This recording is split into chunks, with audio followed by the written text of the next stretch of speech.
Welcome, my dear Dreadfuls. I'm Nyx, curator of this penny dreadful moment. And tonight, let's explore if you really can change your fate. Whether or not death truly waits for no man. Or if maybe, just maybe, if you hold on long enough, you can circumvent that final judgment and keep on keeping on.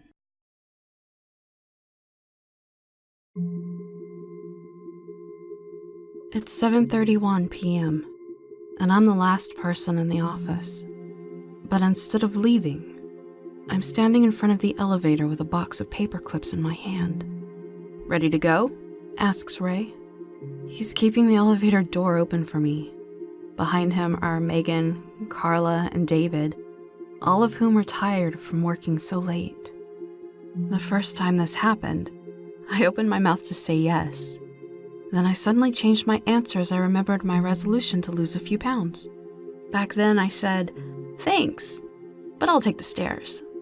This time, I don't say anything. "Suit yourself," Ray says anyway, as if I'd spoken. He releases the door, but before it can close, I toss in the box.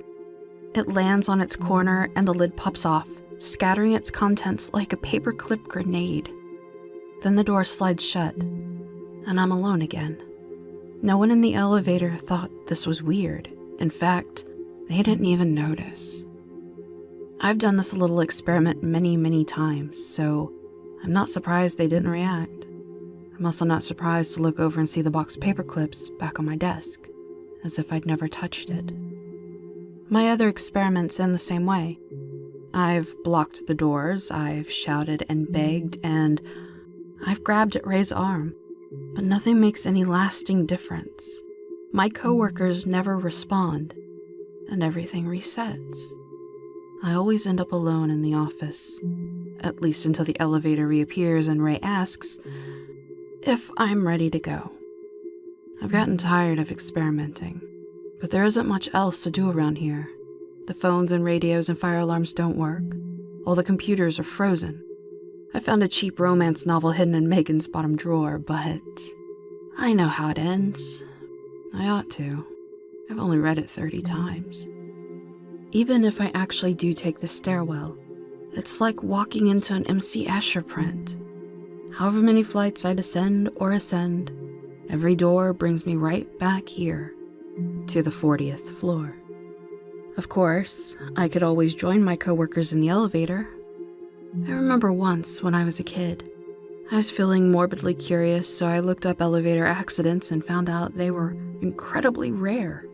Elevators are probably the safest mode of transportation in the world, since they basically cannot go on crashing to the ground. You're about 1,000 times more likely to die on a staircase. But even though I know that, I also know this. Each time the elevator leaves, if I put my ear to the door, I can hear the receding screams of my coworkers echoing back up the shaft. And that's why it's always 7:31 p.m., because I'm supposed to be with them. Looking up from the paperclip box, I see the elevator has returned. "Ready to go?" asks Ray. Eventually, I know I'll say yes. Now that's the end of our moment together, my dear Dreadfuls. I hope you enjoyed Stuck at Work. If you did, let me know in the comments below or on Twitter.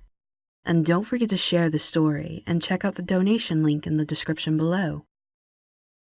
Now remember, my little Dreadfuls, don't be afraid of the dark.